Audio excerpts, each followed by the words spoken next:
Assalamualaikum warahmatullahi wabarakatuh. Kembali lagi di mata pelajaran ilmu pengetahuan alam. Bagaimana? Udah siap belajar? Oh iya, bagaimana kabarnya hari ini? Semoga kakak-kakak semua dalam keadaan sehat walafiat ya. Kita awali pelajaran kita pada pagi hari ini dengan sama-sama membaca basmalah. Bismillahirrohmanirrohim. Untuk hari ini kita akan masuk ke bab baru, yaitu listrik statis. Pada bab ini kita akan mempelajari dua poin utama, yaitu konsep listrik statis dan penerapan listrik statis dalam kehidupan sehari-hari. Untuk konsep listrik statis sendiri itu dibagi lagi menjadi beberapa bagian. Yang pertama muatan listrik, hukum Coulomb, medan listrik, potensial listrik, dan elektroskop. Untuk yang penerapan listrik statis dalam kehidupan sehari-hari itu dibagi lagi menjadi tiga, yaitu kelistrikan pada sel saraf atau neuron, kemudian hewan-hewan penghasil listrik, dan gimana sih penggunaan listrik statis dalam teknologi itu sendiri. Pada awal pembelajaran ini kita akan membahas muatan listrik terlebih dahulu, di mana muatan listrik ini akan dibagi lagi menjadi beberapa poin. Yang pertama interaksi antara benda-benda bermuatan listrik, kemudian pengosongan muatan listrik, dan pemuatan listrik. Muatan listrik. Muatan listrik ini tidak akan lepas dari yang namanya teori atom. Teori atom yang saat ini paling kita kenal yaitu teori atom yang dikemukakan oleh E. Rutherford, Niels Bohr, dan ahli fisika lain dari berbagai negara. Sebuah atom itu terdiri atas inti atom dan elektron. Inti atom itu sendiri terdiri atas satu atau lebih proton dan neutron tergantung pada jenis atomnya. Proton bermuatan positif sedangkan neutron tidak bermuatan. Elektron bermuatan negatif kemudian mengelilingi inti atom. Nah, berdasarkan teori atom tadi, kita dapat memahami bahwa muatan listrik itu tidak hanya satu jenis, tapi dua jenis, yaitu muatan positif dan muatan negatif. Muatan negatif dan muatan positif akan tarik-menarik, sedangkan muatan yang sama, positif dan positif, atau negatif dan negatif akan tolak-menolak sesuai pada gambar yang tertera. Selain interaksi antara benda-benda bermuatan listrik, ada juga istilah yang namanya pengosongan muatan listrik. Nah, pengosongan muatan listrik ini dapat terjadi jika ada jalan agar muatan yang terkumpul pada suatu benda dapat berpindah ke benda lain atau ke bumi. Pengosongan juga bisa disebut dengan pentanahan. Akan tetapi, ada pengosongan muatan listrik yang patut dan perlu banget kita pedulikan atau harus berhati-hati. Contohnya seperti petir di musim hujan. Kalau tadi kita sudah membahas tentang pengosongan muatan listrik, sekarang kita juga akan membahas tentang pemuatan listrik. Muatan listrik itu sendiri bisa terjadi karena perpindahan elektron penyusunnya. Elektron berpindah sehingga terjadi gaya tarik-menarik antara muatan positif dan muatan negatif. Untuk pemuatan listrik itu sendiri bisa dengan dua hal. Yang pertama penggosokan, kemudian yang kedua ada induksi listrik. Pertama, peristiwa penggosokan. Pada peristiwa penggosokan ini, elektron dapat berpindah dari atomnya dan masuk ke atom yang lain. Atom yang kehilangan elektron menjadi bermuatan positif dan atom yang mendapatkan elektron menjadi bermuatan negatif. Pada atom netral, jumlah proton itu sama dengan jumlah elektron. Misal nih, contoh untuk peristiwa penggosokan itu seperti ketika kita menggosokkan kaca yang bermuatan positif pada kain sutra yang bermuatan negatif. Selanjutnya, induksi listrik. Gimana sih kira-kira elektron itu bisa berpindah dari satu tempat ke tempat yang lain? Nah, biasanya orang-orang akan menggosokkan dua benda. Ketika kita menggosokkan balon pada rambut, nah berarti kita memberikan atau rambut itu memberikan muatan negatif pada balon. Dan balon akan menempel pada dinding yang bermuatan netral. Ini nih yang menunjukkan bahwa benda yang bermuatan pun akan menarik benda yang netral. Menempelnya balon yang bermuatan negatif membuat timbulnya bagian bermuatan positif dan negatif pada dinding. Dari uraian tersebut, kita bisa menyimpulkan bahwa muatan listrik yang diperoleh dengan cara industri listrik itu berbeda jenis dengan muatan listrik benda yang digunakan untuk menginduksi. Jadi, jika benda yang digunakan untuk menginduksi bermuatan listrik negatif, muatan listrik yang diperoleh adalah muatan listrik positif atau sebaliknya. Oke, selanjutnya kita membahas hukum Coulomb, di mana hukum Coulomb ini ditemukan oleh ahli fisikawan yang bernama Coulomb. yang kemudian perangkatnya itu disebut dengan torsion balance. Pada hukum Coulomb menyatakan bahwa besar gaya antara dua muatan listrik yang terpisah dengan jarak sebanding dengan besar muatan yang berinteraksi serta sebanding kuadrat jarak antara kedua muatan. Secara matematis, hukum Coulomb ini ditulis dengan rumus F sama dengan Q1 dikali Q2 per R kuadrat. Seperti biasa, agar bisa lebih paham dengan rumusnya, kita akan membahas satu contoh soal terlebih dahulu. Oke, silahkan perhatikan soalnya. Oh iya, untuk soal itu kurang Q2-nya, itu Q2-nya sama dengan 8 kali 10 pangkat min 9 Coulomb ya. Kita tulis terlebih dahulu, diketahui, di situ diketahui K atau konstantanya itu sebesar 9 kali 10 pangkat 9 N M kuadrat per C atau per Coulomb kuadrat. Selain konstanta, ada juga Q1 di situ sama dengan 3 kali 10 pangkat min 9 Coulomb. Dan yang tadi lupa ditulis adalah Q2, di mana nilai Q2 ini adalah 8 dikali 10 pangkat min 9 C atau Coulomb. Selain itu, terpisah sejauh 2 cm, berarti jaraknya itu sebesar 2 cm. Ingat, di situ satuannya adalah meter, berarti kita ubah ke meter dulu. Berarti 0,02 meter. Agar mempermudahkan perhitungan, kita ubah lagi nih. Jadi 2 kali 10 pangkat min 2 meter. Kenapa pangkat min 2? Karena 0 yang ada di depan angka 2 itu ada 2. Nah, sekarang semua yang diketahui sudah kita tulis, kemudian yang ditanya di situ adalah besar gaya tolak menolaknya. Kalau yang ditanya besar gaya tolak menolak, berarti yang dicari adalah F. Lalu kita tulis kembali rumusnya. Di sini F sama dengan K dikali Q1 Q2 per R kuadrat. Kita bikin garis dulu. Kita substitusikan angka-angkanya. F sama dengan, untuk nilai K dulu, nilai K di situ ada 9 kali 10 pangkat 9. Setelah itu ada Q1 itu 3 kali 10 pangkat min 9 dikalikan dengan 8 kali 10 pangkat min 9 tutup kurung per, ingat R kuadrat atau jaraknya itu sebesar 2 kali 10 pangkat min 2. Kita kuadratkan ya. Oke, sekarang yang paling atas itu semua dikalikan.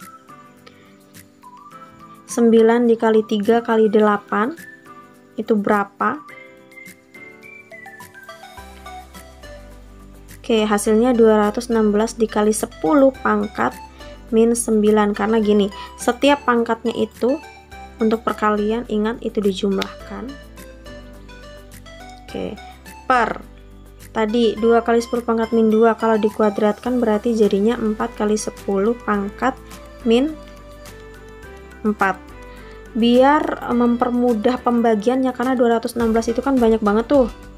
Nah, pangkatnya nanti untuk pangkat kalau pembagian itu dikurangi. Oke ya. Nah, sekarang untuk mempermudah kita ubah nih. Jadi 2,16 dikali 10 pangkat min 7 per 4 dikali 10 pangkat min 4. Ingat lagi dan lagi, pangkat kalau semisal itu dibagi itu berarti dia dikurangi. 2,16 dibagi 4 dulu berarti 0,5. Pangkatnya min 7 dikurang min 4 itu berarti sama dengan min 3. Karena kan agak nggak bagus nih, 0,5 kali 10 pangkat min 3. Kita ubah jadi 5 kali 10. Karena nolnya di depan hilang, itu berarti dipindah ke pangkatnya. Jadi 5 kali 10 pangkat min 4 Newton. Bagaimana? Soal yang sebelumnya bisa dipahami kan?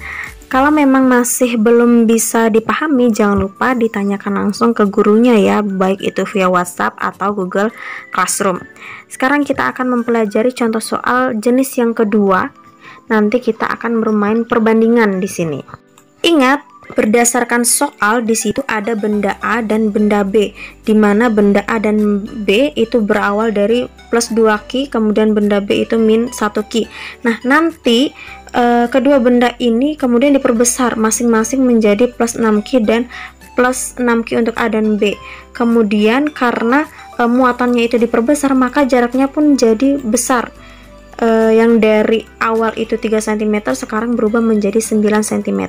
Oke, kita mulai aja, jangan lupa ditulis yang diketahui. Oke, baik. Silakan ditulis di bukunya masing-masing diketahui. Berdasarkan soal yang diketahui untuk Q A yang pertama itu sama dengan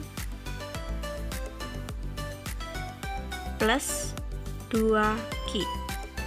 Oke, lanjut untuk Q B yang pertama itu sama dengan minus 1Q. Kemudian berjarak, artinya R1 itu sama dengan 3 cm.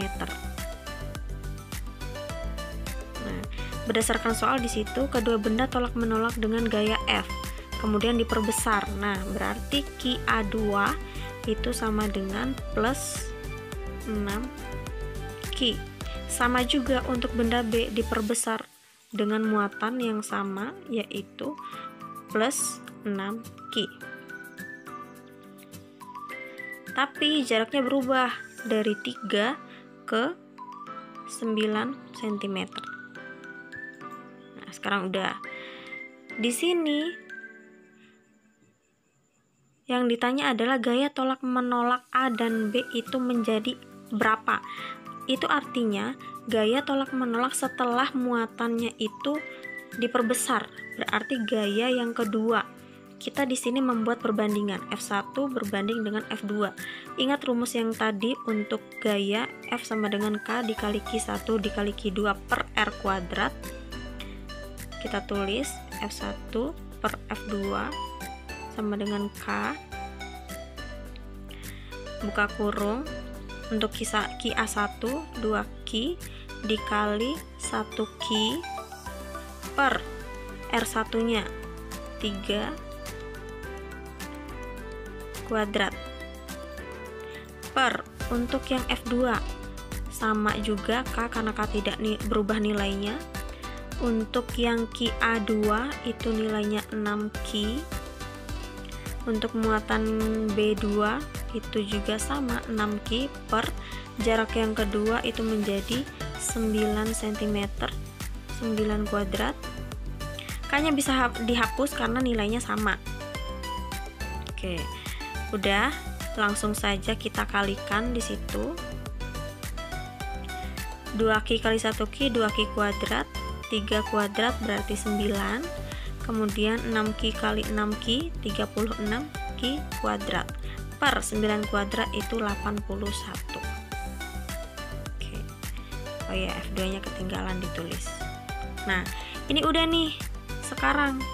Nah, biar untuk memudahkan, kalau untuk perkalian kan yang bawah dipindah ke atas, berarti nanti dikali. F1 per F2 kita tulis 2Q kuadrat per 2Q kuadrat per 9, karena kita kali berarti kan dibalik tuh bilangannya, jadi 81 per 36 Q kuadrat. Oke. Selanjutnya, setelah ini kita bagi langsung aja ya biar lebih mudah. 81 dibagi 9, 81 dibagi 9 itu 9 per 36 bagi 2. Nah, kemudian langsung aja kita F2 sama dengan F2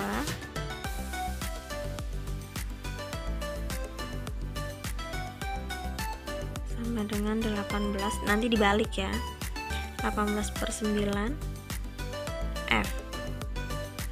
Oke, 18 dibagi 9 itu, nah 2 berarti 18 bagi 9 berarti 2F. Bisa ya, mudah kan? Oke, sekarang medan listrik. Ustazah harap untuk perhitungan atau contoh soal sebelumnya sudah bisa dipahami ya. Medan listrik. Nah, di sini jika suatu benda yang bermuatan listrik diletakkan dalam suatu ruangan, nah berarti dalam ruangan tersebut itu terdapat medan listrik. Jika benda lain yang bermuatan listrik itu diletakkan di ruang tersebut, maka kedua benda akan mengalami gaya. Dan jika muatan kedua benda sejenis, gaya yang terjadi adalah gaya tolak-menolak. Dan jika kedua benda mempunyai muatan yang tidak sejenis, maka nanti gaya yang akan terjadi yaitu gaya tarik-menarik. Kemudian, pada medan listrik dapat dinyatakan dengan kerapatan garis-garis gaya listrik. Secara sistematis, untuk rumus medan listrik itu sendiri yaitu E sama dengan F per Q. Oke, biar lebih paham aja ya, kita bahas rumusnya dulu. Kita bahas yang sebelumnya. Rumus yang sebelumnya untuk hukum kolom itu adalah F sama dengan K. Ada F sama dengan K, saya hapus dulu, ada kesalahan. F sama dengan K dikali Q1 dikali Q2 per R kuadrat. Nanti akan ada soal yang tidak hanya yang ditanya itu gaya doang, tapi juga kita coba nih, kalau yang ditanya adalah jarak atau R.